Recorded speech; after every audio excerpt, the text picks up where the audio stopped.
জিকির করো জিকির করো জিকির করো মুমিন গণ যেই জিকিরে আল্লাহ খুশি সেই জিকিরে আল্লাহ খুশি আর খুশি নবী গণ আল্লাহ আল্লাহ আল্লাহ আল্লাহ আল্লাহ আল্লাহ আল্লাহ ডাকার মত ডাকলেন যিনি শাহজালাল ইয়ামিনী ডাকার মত ডাকলেন যিনি শাহজালাল ইয়ামিনী জায়নামাজ বিছাইয়া হইলেন জায়নামাজ বিছাইয়া হইলেন সুরমা নদী পার তিনি আল্লাহু আল্লাহ আল্লাহু আল্লাহ আল্লাহ আল্লাহ আল্লাহ আল্লাহ আল্লাহ আল্লাহ ও মাবুদ মওলা গো ডাকি আমরা আপনাকে ও মাবুদ মওলা গো ডাকি আমরা আপনাকে আজকের জুমা কবুল করেন আল কোরআনের খাতিরে আজকের জুমা কবুল করেন দয়াল নবীর খাতিরে আল্লাহু আল্লাহ আল্লাহ আল্লাহ আল্লাহ আল্লাহ আল্লাহ আল্লাহ আল্লাহ আল্লাহ আল্লাহ লা ইলাহা ইল্লাল্লাহ মুহাম্মাদুর রাসূলুল্লাহ সাল্লাল্লাহু আলাইহি ওয়াসাল্লাম। মুআজ্জিজ মুহতারাম, উপস্থিত আমার সম্মানিত প্রাণপ্রিয় মুসলিম কিরাম, মুরব্বিনে আযম হাজরানে মজলিস সামিন কিরাম, আমার কলেজের টুকরা যুবক ভাইয়েরা, কচিকাচা মাসুম বাচ্চারা, পর্দানিশী আমার সম্মানিত মা বোনেরা, আপনাদের সকলের প্রতি আমার আন্তরিক সালাম। আসসালামু আলাইকুম ওয়া রাহমাতুল্লাহি ওয়া বারাকাতুহু। সর্বপ্রথম আমরা শুকরিয়া আদায় করি আল্লাহ সুবহানাহু ওয়া তাআলা রব্বুল আলামিনের, যিনি আমাদেরকে যথাসময়ে এই প্রতিকূল অবস্থাতেও বৃষ্টি বিঘ্নিত সময়েও আল্লাহ তাআলার ঘরে যথাসময়ে আসার বসার সুযোগ দান করে দিয়েছেন, মনিব আমাদেরকে কবুল করেছেন, সেই জন্য আমরা আসতে পেরেছি। তার জন্য আমরা আমাদের মালিকের শুকর আদায় করি, পড়ি আলহামদুলিল্লাহ। মানুষের জীবনের মধ্যে সবচাইতে গুরুত্বপূর্ণ যেই সময়টা, শিশুকাল, যৌবনকাল, বৃদ্ধকাল, তিনটা সময়, তার মধ্যে সবচাইতে গুরুত্বপূর্ণ যে সময় সেটা হচ্ছে কিন্তু যৌবনকাল। কোন কাল? যৌবনকাল। The most important time of life is youth. As a youth, যৌবনকালটা যদি কেউ তার যৌবনকে কাজে লাগায়, তার ভবিষ্যৎ সুন্দর হয়। যৌবনকালকে যদি যথাযথভাবে সে ব্যবহার করতে পারে, ইনকাম করতে পারে, কাজে লাগালে তার ভবিষ্যৎ যেমনিভাবে সুন্দর হয়, তেমনিভাবে এই যৌবনকালকে যথাযথভাবে যদি আল্লাহর ইবাদতের মধ্যে কাজে লাগাতে পারে, তার আখিরাত সুন্দর হয়ে যায়। সুবহানাল্লাহ। আলোচনার মধ্যে আমরা বিশেষ করে যুবকদের প্রতি আজকের নসিহা হবে। তো আল্লাহ পাক রব্বুল আলামিন কোরআনুল কারীমের মধ্যে সূরা আর-রুমের ৫৪ নম্বর আয়াত আল্লাহ তাআলা ঘোষণা করেন, আল্লাহুল্লাযী খালাকাকুম মিন দু'ফিন। আল্লাহ বলেন, শুনো পৃথিবীর মানুষেরা, আমি হচ্ছি এমন এক আল্লাহ, তোমাদের প্রতিপালক, যিনি আমি দুনিয়ার জমিনের মধ্যে মানুষ, তোমাদেরকে প্রথমে আমি দুর্বল করে সৃষ্টি করেছি। কি করে? দুর্বল। অর্থাৎ মায়ের গর্ভ থেকে যখন আমরা দুনিয়াতে আসি, পৃথিবীর সকল মানুষ তখন দুর্বল থাকে। কি থাকে? দুর্বল থাকে। একটা শিশু বাচ্চা অন্যের সহযোগিতা ছাড়া সে কিছুই করতে পারে না। মা বাবার সহযোগিতা ছাড়া খাবার খেতে পারে না, তার প্রয়োজনীয় যাবতীয় পূরণ করতে পারে না, অন্যের সহযোগিতা লাগে। তো আল্লাহ এই সময়টাকে কোরআনের ভাষায় বলছেন, খলাকাকুম মিন দুউফিন, আমি তোমাদেরকে সৃষ্টি করেছিলাম, তোমাদেরকে সৃষ্টি করেছি দুর্বল করে।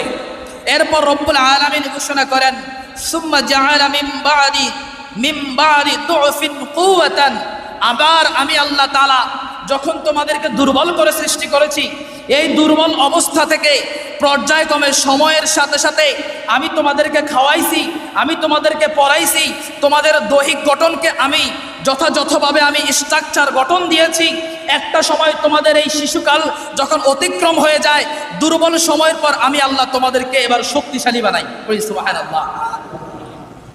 যখন যৌবনকাল আসে, আল্লাহ বলে দুর্বলের পরে আমি তোমাদেরকে শক্তিশালী বানাই। এই শক্তিশালী কে বানায়? আল্লাহ বানায়। এরপর আমার আল্লাহ তাআলা আবার বলছেন, সুম্মা জাআলা মিন বাদি কুওয়াতিন দুউফান ওয়া শাইবা, আল্লাহ বলে এই শক্তিশালী অর্থাৎ যৌবনকালটা যখন থাকে, এই সময়ের পরে আমি আল্লাহ তাআলা যৌবনকেও নির্দিষ্ট একটা সময় পর্যন্ত রাখি। এই সময়ের পরে তোমাদের শক্তিটা আবার বিলীন হয়ে যায়, আমি আল্লাহ তোমাদেরকে আবার দুর্বল করে দেই, তোমাদেরকে আমি আল্লাহ বৃদ্ধ বানিয়ে দেই। সুবহানাল্লাহ। দেখেন না আল্লাহ পাক কত চমৎকার হবে আমাদের পুরো জন্ম থেকে মৃত্যু পর্যন্ত কথাটা, তিনটা কথার মধ্যে আল্লাহ কত সুন্দরভাবে বলে দিয়েছেন। তবে এই তিনটা কথার ভিতরে অনেক অর্থ রয়েছে, অনেক আলোচনা রয়েছে। আল্লাহ দুর্বল করে সৃষ্টি করেন, তারপর দুর্বলকে আল্লাহ শক্তিশালী বানায়, ওই শক্তিশালী মানুষটাকে আবার আল্লাহ তাআলা বৃদ্ধকালে তাকে দুর্বল করে দেয়। তো আল্লাহ সুবহানাহু ওয়া তাআলা এই যে ছোট মানুষটা বড় হয়েছে, শক্তিশালী মানুষটা বৃদ্ধ হয়েছে, এটা কার হুকুম? এটা কি আমরা নিজে নিজে হই? কেউ কোনোদিন এটা মনে করতে পারবে না যে পৃথিবীর মানুষ এমনিতেই খাবার খাচ্ছে, মা বাবা লালন পালন করতেছে, সে বড় হয়ে যাচ্ছে, শক্তিশালী হচ্ছে, এমনটা মনে করা যাবে না। আগের দিনের বুজুর্গ ব্যক্তিরা, আল্লাহওয়ালা ব্যক্তিরা একটা কথা বলতো, যেটা আমরা আলোচনার মধ্যে শুনেছি। ওনারা বলতেন যে একে ফাতিলের ভাত বাচ্চা খাইলে জোয়ান হয়, জোয়ান খাইলে বুড়া হয়। একে ফাতিলের ভাত বাচ্চা খাইলে জোয়ান হয়, জোয়ান খাইলে বুড়া হয়। এক ফাতিলেই তো রান্না হয়, সন্তান খাই শক্তিশালী হইতেছে, বাবা দাদা খেয়ে দুর্বল হয়ে যাইতেছে, বৃদ্ধ হয়ে যাইতেছে, হয় কি না? তার মানে বোঝা যাচ্ছে ওই ফাতিলের ভাত আমাদেরকে জোয়ান আর বৃদ্ধ বানায় না, ওই ফাতিলের ভাত আমাদেরকে শক্তিশালী বানায় না। এমন তো হওয়ার কথা ছিল, একই ফাতিলের ভাত যেহেতু শিশু খাইতেছে, শক্তিশালী মানুষও খাইতেছে, হয় সবাই বুড়া হওয়ার কথা ছিল, না হয় সবাই শক্তিশালী হওয়ার কথা ছিল, ঠিক কি না? ফাতিলে তো একই ভাত। তার মানে বোঝা যাচ্ছে ভাত হয়েছে উসিলা, খাবার হয়েছে উসিলা, নিয়ন্ত্রণ করে আমার আল্লাহ। নিয়ন্ত্রণ করে কে? আল্লাহ। বাচ্চাকে শক্তিশালী বানায়, শক্তিশালীকে বৃদ্ধ বানায়, এটা আমার আল্লাহ তাআলার হাতে নিয়ন্ত্রিত। একজন সব কিছুকে নিয়ন্ত্রণ করে, এর দ্বারা বোঝা যায়। তাহলে এই যে শক্তিশালী যৌবনকালটা, এই সময়টা আমাদেরকে কাজে লাগাতে হবে। সবচেয়ে গুরুত্বপূর্ণ সময়। কেন এই সময়ের এত দাম কেন? আপনি দেখেন যৌবনকালে আপনার যেভাবে শক্তি থাকে, বৃদ্ধকালে কি এই শক্তিটা থাকে? থাকে না। শুধু কেবল শক্তি নাকি? আপনি দেখেন যৌবন বয়সে আপনার মেধা, আপনার ব্রেন, জ্ঞান বুদ্ধি যে এরকম কাজ করত, বৃদ্ধকালে এরকম আর কাজ করে না। 10 মিনিট আগে উজু করছে কিনা অনেক বৃদ্ধ বাবা আছে এটা ভুলেও যায়। যায় কি যায় না? যায়। জ্ঞান লোপ পেয়ে যায়, জ্ঞান লোপ পেয়ে যায় বয়সের সাথে সাথে। সম্মানিত হাজিরিন, এবার দেখেন পৃথিবীর জমিনের মধ্যে আমরা রয়েছি, খুব মনোযোগ দিয়ে শুনবেন। এই পৃথিবীর জমিনের মধ্যে আমরা যে আছি, আমরা যে রয়েছি, এই পৃথিবীতে কারা সফল? সফল ব্যক্তি কারা? আল্লাহ সুবহানাহু ওয়া তাআলা কোরআনের ভাষায় আল্লাহ বলে দিচ্ছেন, দুনিয়ার জমিনের মধ্যে যারা আমার আইন মোতাবেক চলবে, আমার নীতি মোতাবেক চলবে, আমার হাবিবের দেখানো পথ মতের উপর থাকবে, এবং এই পৃথিবীর জমিনের মধ্যে আপনার দিক বিদিগন্তে বিভিন্ন প্রান্তে আল্লাহর ওলিরা যিনারা ধর্মকে প্রচার করেছেন, আল্লাহ ওয়ালা যিনারা বুজুর্গ ব্যক্তিরা, উনাদের দেখানো পথের মধ্যে থাকলে দুনিয়াও সফল হবে, আখিরাতও সফল হবে। আল্লাহ সুবহানাহু ওয়া তাআলা কুরআনুল কারীমের 23 নম্বর সূরা আল মুমিনুনের 1 থেকে 6 নম্বর আয়াতে আল্লাহ বলে দিচ্ছেন, কদ আফলাহাল মুমিনুন, আল্লাহ বলতেছেন মুমিনদের মধ্যে সফল, মুমিনদের মধ্যে বিজয়ী, মুমিনদের মধ্যে সফলতা অর্জন করবে তারা। তো আল্লাহকে যদি বলি আল্লাহ তারা কারা, আমার আল্লাহ তাআলা ঘোষণা করে দিচ্ছেন, আল্লাযীনা হুম ফি সলাতিহিম খাশিউন, ইমানদার যারা, মুমিন যারা, মুত্তাকি যারা, পরহেজগার যারা, তারা যখন সালাতের মধ্যে দাঁড়াবে, তারা যখন নামাজের মধ্যে দাঁড়াবে, ওই নামাজের মধ্যে তারা বিনয়ের সাথে দাঁড়াবে। কিসের সাথে? বিনয়ের সাথে, নম্রতার সাথে, আদবের সাথে। এই আয়াতটা যখন নাজিল হয় নাই, এই আয়াতটা নাজিল হওয়ার আগে, মনোযোগ দিয়ে শুনেন, আল্লাহ বলেছেন আল্লাযীনা হুম ফি সলাতিহিম খাশিউন, যারা নামাজের ব্যাপারে মনোযোগী, যারা নামাজ পড়ে খুশু খুজুর সাথে, বিনয়ের সাথে, আদবের সাথে। আল্লাহ বলছেন মুমিনদের মধ্যে তারা হচ্ছে সফল কাম, দুনিয়াতেও তারা সাফল্য পাবে, আখিরাতেও তারা সাফল্য পাবে। এই আয়াতটা তখনও নাজিল হয় নাই। নাজিল হওয়ার আগে সাহাবাই কেরামের মধ্যে কিছু কিছু সাহাবাই কেরাম যখন নামাজের মধ্যে দাঁড়াতেন, দেখেন আমার দিকে তাকান, সাহাবাই কেরাম এই আয়াতটা নাজিল হওয়ার আগে কিছু কিছু সাহাবাই কেরাম, আমরা যখন নামাজের মধ্যে দাঁড়াই, যখন আমরা তাকবীরে তাহারিমা দিয়ে আমাদের দুই হাতের তালু কিবলার দিকে থাকবে, হয় কাঁধ পর্যন্ত, না হয় কানের লতি পর্যন্ত, সর্বোচ্চ কানের লতি পর্যন্ত তুলতে হয়, কমপক্ষে পুরুষেরা কাঁধ পর্যন্ত তুলতে হবে। তো আপনি যখন তাকবীরে তাহারিমা দিয়ে আল্লাহু আকবার বলে হাতটা বাঁধবেন, তো আমাদের দৃষ্টি কোথায় থাকবে? সবাই বলেন না কেন? তাকবীরে তাহারিমা দিয়ে যখন আমরা হাত বাঁধবো, নামাজে দাঁড়াবো, আমাদের নজর কোথায় থাকবে? সেজদার জায়গার মধ্যে। কোথায় থাকবে? সেজদার জায়গার মধ্যে থাকবে।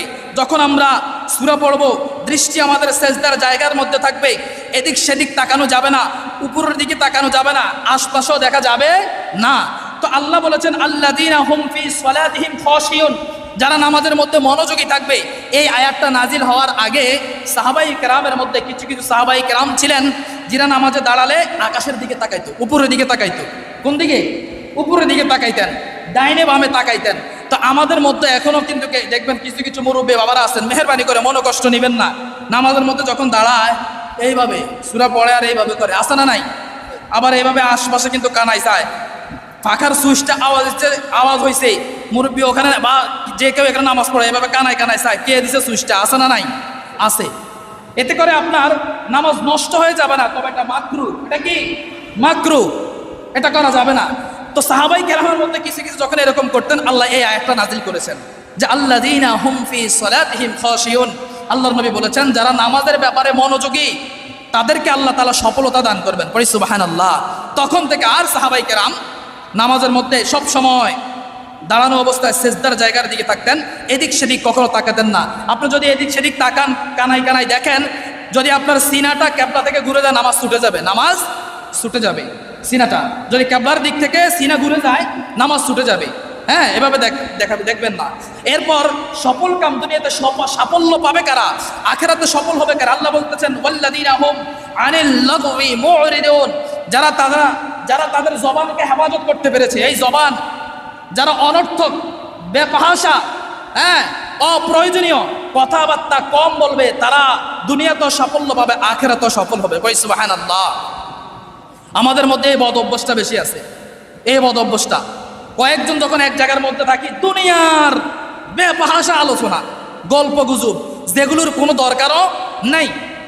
আবার দেখা গেছে অনেক মুরব্বী বাবারা দোকানের মধ্যে বসলেই দুনিয়ার বেফাহাসা কথাবার্তা ঘন্টার পর ঘন্টা বলে কি বলে না? বলে। এগুলো থেকে আমাদেরকে বের হয়ে আসতে হবে। মুমিন, ইমানদার, মুত্তাকি, পরহেজগার অনর্থক বেফাহাসা কথাবার্তার মধ্যে কথাবার্তা নিজেও বলবে না, যেখানে এগুলো আলোচনা হয় সেখানে থাকে না, উঠে চলে আসে।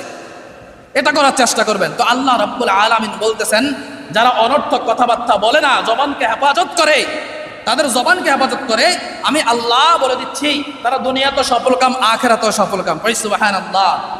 এরপর আমার আল্লাহ তাআলা বলেন ওয়াল্লাযীনা হুম লিয-যাকাতি ফাইলুন, আর যারা তাদের সম্পদের যাকাত যথাযথভাবে আদায় করে দেয়। যাকাত কি করে? যথাযথ। এই আয়াতের বিভিন্ন তাফসীর রয়েছে। কেউ কেউ বলেছেন এই যাকাত অর্থ হচ্ছে নিজের পবিত্রতার কথা বলা হয়েছে। যাই হোক, আমি ব্যাখ্যার দিকে যাচ্ছি না। তো যাদের সম্পদের মালিক যারা, সম্পদের মালিক যাদের উপরে জাকাত ফরজ হয়েছে, যারা জাকাত দিয়ে দেয়, আমি আল্লাহ তাদেরকে, ইমানদারদের মধ্যে তাদেরকে দুনিয়াতেও সাফল্য দিব, আখিরাতেও সাফল্য দিব। সুবহানাল্লাহ। এরপর আল্লাহ তাআলা বলতেছেন ওয়াল্লাযীনা হুম লিফুরুজিহিম হাফিজুন, আর যারা তাদের লজ্জাস্থানের হেফাজত করবে, যারা তাদের লজ্জাস্থানের হেফাজত করবে, আমি আল্লাহ বলে দিচ্ছি তারা দুনিয়াতেও সাফল্য পাবে, আখিরাতেও সফল হবে। পড়ি সুবহানাল্লাহ।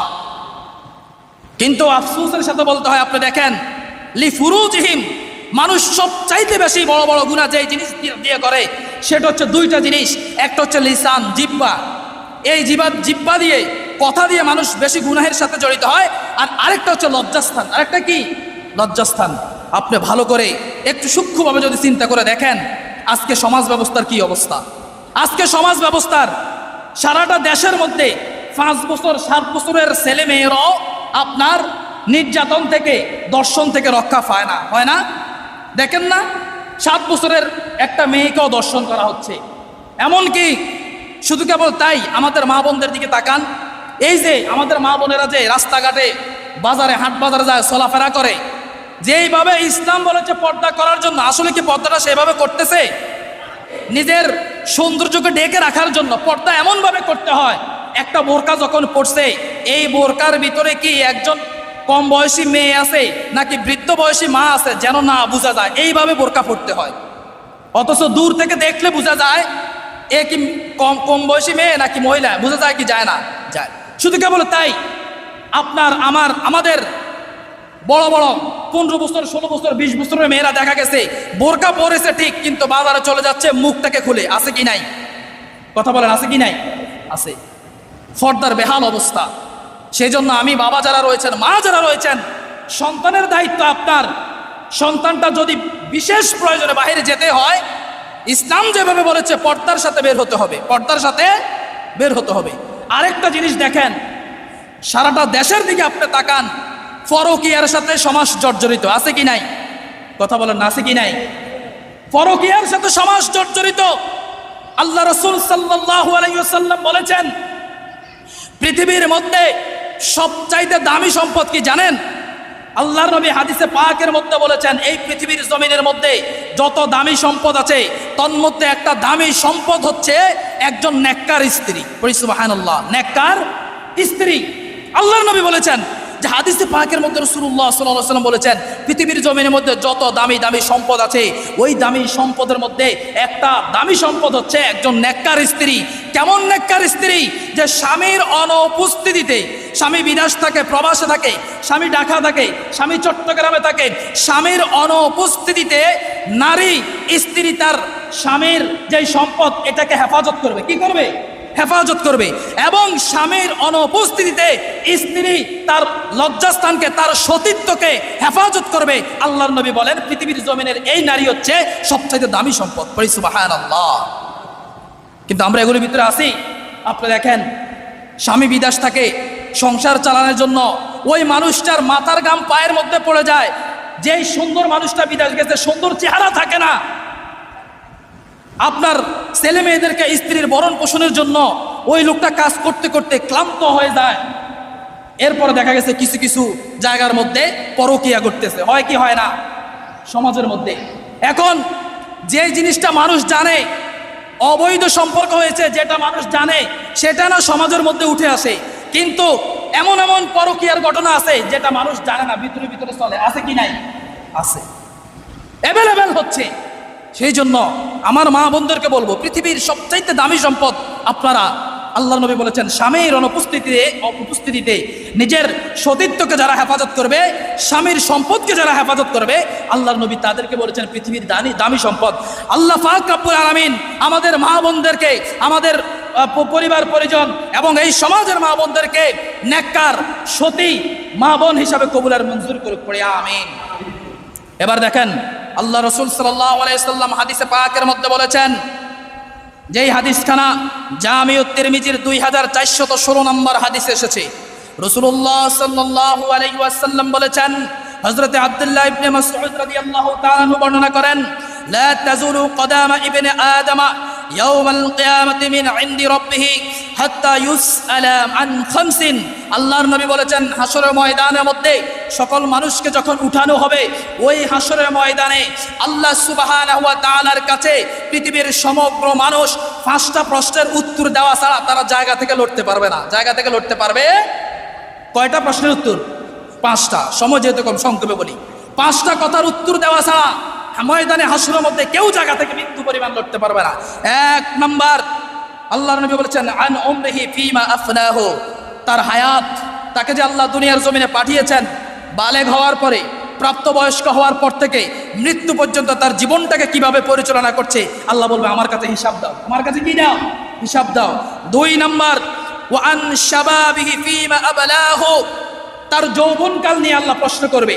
যৌবনকাল, তার যৌবনকাল নিয়ে আল্লাহ বলবে তোমাকে আমি শক্তিশালী বানিয়েছিলাম, এই যৌবনকালে চাইলে তুমি ইবাদত বান্দিগি তোমার ইচ্ছা মতো করতে পারতে, তুমি চাইলে তুমি তোমার যৌবন পেয়ে তোমার দুনিয়ার জীবনকে তুমি গুছাইছো, ইনকাম করছো, টাকা উপার্জন করেছো, গাড়ি বাড়ি বানিয়েছো, তোমার যৌবনকে তুমি দুনিয়াতে টিকে রাখার জন্য তুমি কাজে লাগিয়েছো।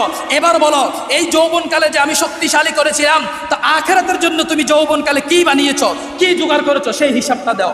ময়দানে হাসরের মধ্যে এটা জিজ্ঞাসা করা হবে। 3 নাম্বার, আল্লাহর নবী বলেন ওয়া মালিহি মিন আইনা ইকতাসাবাহু। 4 নাম্বার, ওয়া ফিমা আনফাকাহু। আল্লাহ তাআলা হাসরের ময়দানের মধ্যে বলবে যে দেখো তুমি যে দুনিয়ার জমিনের মধ্যে কোটি কোটি টাকার সম্পদ গড়েছো, অর্থ সম্পদ, বাড়ি গাড়ি তুমি জোগাড় করেছো, এই সম্পদ যে তুমি উপার্জন করেছো এটা কিভাবে উপার্জন করেছো এটার হিসাব আমাকে দাও, এবং তুমি এটাকে কোন পথে ব্যয় করেছো সেটার হিসাব আমার কাছে দাও। হালালভাবে উপার্জন করেছো কিনা, আবার যথাযথভাবে শুধু নিজের সন্তান, পরিবার, পরিজন, নিজের ঘর বাড়ি বানালেন, একটা বাড়ি হলে চলতো, 5টা বাড়ি বানাইছেন, অর্থ সম্পদের পাহাড় বানিয়েছেন। এখন আপনার উপরে তো আপনার সমাজের, আপনার দেশের কিছু মানুষের হকও রয়েছে। আল্লাহ আপনাকে ধন সম্পদের মালিক দিয়েছেন, অভাবীকে সাহায্য করতে হবে। আল্লাহ আপনাকে ধন সম্পদের মালিক বানিয়েছেন, একটা অভাবী অসুস্থ মানুষ তাকে সহযোগিতা করতে হবে, একটা মানুষ বিপদে পড়েছে তাকে সহযোগিতা করতে হবে। এই সম্পদ থেকে আল্লাহর ঘরে দান করতে হবে, নবীর মাদ্রাসায় দান করতে হবে, ভালো কাজে দান করতে হবে। করেছেন কিনা আল্লাহ হাসরের ময়দানে এই জিনিসটা জিজ্ঞাসা করবে। সর্বশেষ যে জিনিসটা সেটা হচ্ছে ওয়া মাজা আমিলা ফিমা আলিমা। আল্লাহর নবী বলেন পৃথিবীর জমিনের মধ্যে যে তোমরা যা জানো সেই অনুযায়ী আমল করেছো কিনা, সেই অনুযায়ী আমল করেছে কিনা। এই জায়গার মধ্যে আমাদের আলেম সমাজ যারা, আমরা বেশিরভাগ ধরা পড়ে যাব। আল্লাহর নবী বলেছেন হাদিসে পাকে যে তুমি যা জানো সেই অনুযায়ী আমল করেছো কিনা। আল্লাহ পাক হাসরের ময়দানে এটা জিজ্ঞেস করবেন। এই জায়গার মধ্যে আমাদের আলেম যারা, আমরা যিনাদেরকে হুজুর বলি, আমরা যিনাদেরকে অত্যন্ত সম্মান করি, উনারা আটকে যাবে। দেখেন একজন আলেমের চলাফেরা আর একজন সাধারণ মানুষের চলাফেরার মধ্যে পার্থক্য আছে কি নাই? কথা বলেন, আছে কি নাই? এখন দেখেন আমি তো আপনাদের মসজিদের ইমাম কিনা, আমি আপনাদের মসজিদের ইমাম, এখানে আমি চলে যাওয়ার পরে আরেকজন আসবে। এই জায়গার মধ্যে আমি যে দাঁড়িয়েছি এটা আমি দাঁড়াই নাই, আমাকে আল্লাহ তৌফিক দিয়েছেন, আল্লাহ আমাকে কবুল করেছেন, আমাদের ইমাম সাহেবকে আল্লাহ কবুল করেছেন, বিদায় উনি এখানে দাঁড়ানোর সুযোগ হয়েছে, আল্লাহ কবুল করেছেন। এখানে চাইলে কি এখান থেকে কেউ এসে কি আজকে জুমা দিনে খুতবাটা দিতে পারবেন? এখানে মানুষ আপনারা তো গ্রহণও করবেন না, করবেন? সাধারণ মানুষ গ্রহণও করবে না। এখন দেখেন আলেম জিনেরা, উনাদের কাজ কর্ম, চলাফেরা, উঠা বসার মধ্যে ভিন্নতা থাকতে হবে। এখন মনে করেন আমি এই জায়গার মধ্যে এসে আপনাদের এখানে আসলাম, এই যে আমার মাথায় এটা কি? পাগড়ি, আমার নবীর সুন্নাত। পাগড়ি নিচে টুপি, এটা কার সুন্নাত? আমার নবীর সুন্নাত। এই যে মনে করেন আমি লম্বা কুত্তাটা গায়ে দিয়েছি, আপনি কি মনে করেন এটা আমার মন গড়া পোশাক? রাসূল পাক সাল্লাল্লাহু আলাইহি সাল্লামের সুন্নাত লম্বা জামা আমি গা দিয়েছি। এখন আমি পাগড়ি না পড়লেও আমার নামাজ হবে কি হবে না? আমার মাথা যদি টুপি থাকে হয়ে যাবে। এখন এখানে অনেক মুসল্লি আছে টুপি পরে না, ঠিক কিনা? এখন মনে করেন আমি যদি টুপি ছাড়া এখানে নামাজ পড়াই, আপনারা কি এটাকে ভালো চোখে দেখবেন? কথা বলেন না কেন? তাহলে ইমামের টুপি না থাকা আর মুসল্লির না থাকা দুইটা কি একরকম হয়েছে? হয় নাই।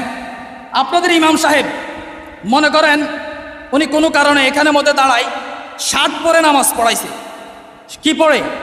শার্ট পরে। এটা কি আপনারা ভালো চোখে দেখবেন?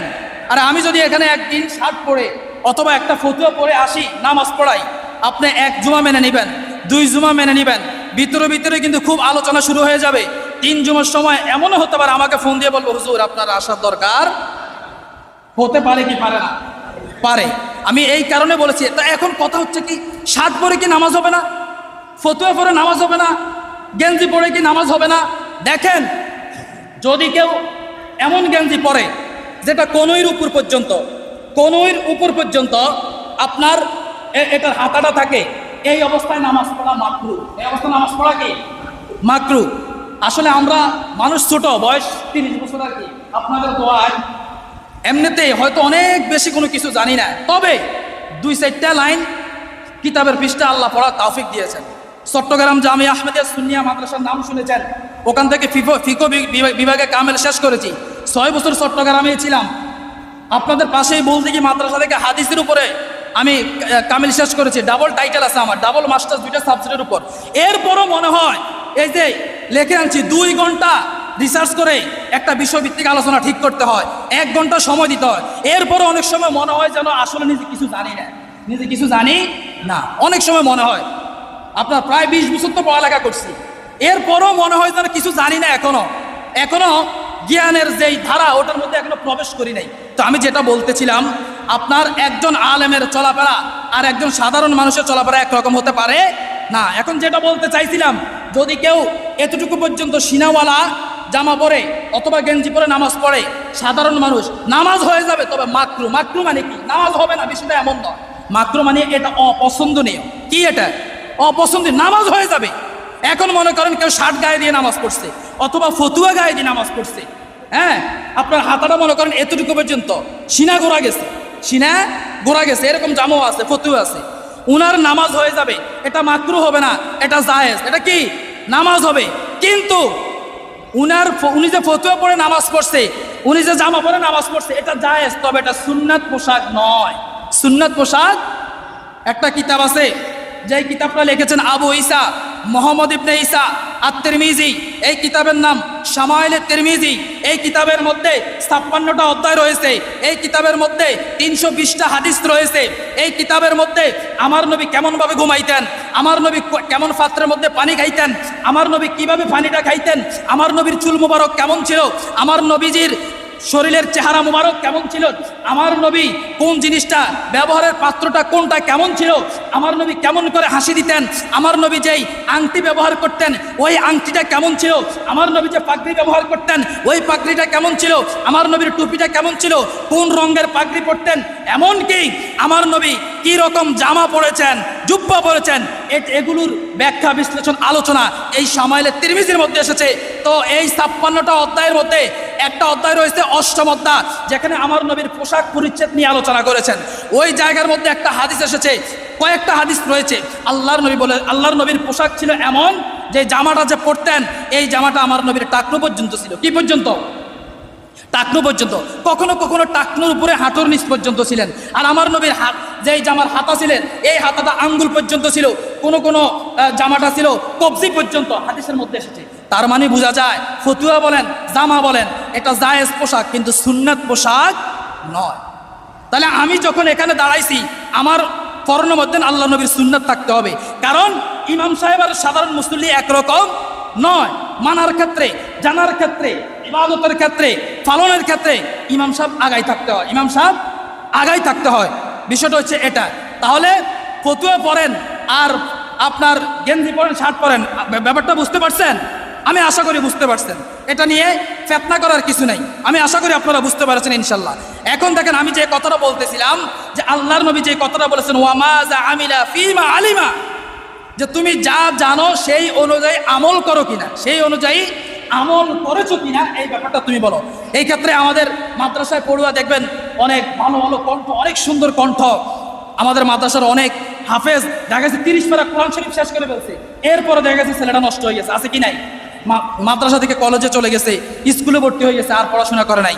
এদেরকে আল্লাহ সুবহানাহু ওয়া তাআলা কঠিন জবাবদিহি করবেন। এমনও আছে যে আগে ইমামতি করছে, আপনার হুজুরি লাইনে ছিল, আলেমের লাইনে ছিল, পরবর্তীতে এখন দেখা গেছে উনার লেবাস ঠিক নাই, কথাবার্তা ঠিক নাই, দোকানপাটের মধ্যে দেখা গেছে বসে সাধারণ মানুষ যেভাবে আড্ডাবাজি করে, ফায়ের উপর ফা তুলে কথাবার্তা বলে, এমনও আছে আমি দেখেছি যে আগে ইমামতি করেছে, এখন রাস্তা রাস্তা হেঁটে হেঁটে সিগারেট খায়, এমন মানুষও আছে।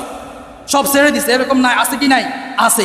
এই মানুষ যারা, আমরা যারা রয়েছে, আল্লাহ আমাদেরকে কঠিন জবাবদিহি করবে, বলবেন যে তুমি যা জেনেছো সেই অনুযায়ী আমল করেছো কিনা। সেই জন্য আলেম বলেন আর সাধারণ মানুষ বলেন, যতটুকু জানেন এই অনুযায়ী আমল করার চেষ্টা করতে হবে। কি করতে হবে? আমল করার চেষ্টা করতে হবে।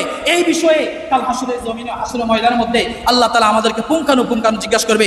আল্লাহ সুবহানাহু ওয়া তাআলা আমাদেরকে নবী করিম সাল্লাল্লাহু আলাইহি ওয়াসাল্লামের সুন্নাহ মোতাবেক এবং আমাদের এই সমাজে আমার যে প্রাণপ্রিয় আমার কলিজার টুকরা যুবক ভাইয়েরা রয়েছেন, আল্লাহ তাআলা এদেরকে যেন আল্লাহওয়ালা নবী প্রেমিক আউলিয়া কেরামের মহব্বত এদের অন্তরের মধ্যে আল্লাহ তাআলা যেন অঢেলভাবে ঢেলে দেয়। আমরা দোয়া করি আল্লাহ কবুল করে পড়ি, আমিন। ওয়া আখির দেওয়ানা আলহামদুলিল্লাহি রাব্বিল আলামিন। যারা পরে এসেছেন মেহেরবানি করে 4 রাকাত ক্বাবলা জুমা পড়ে নিন।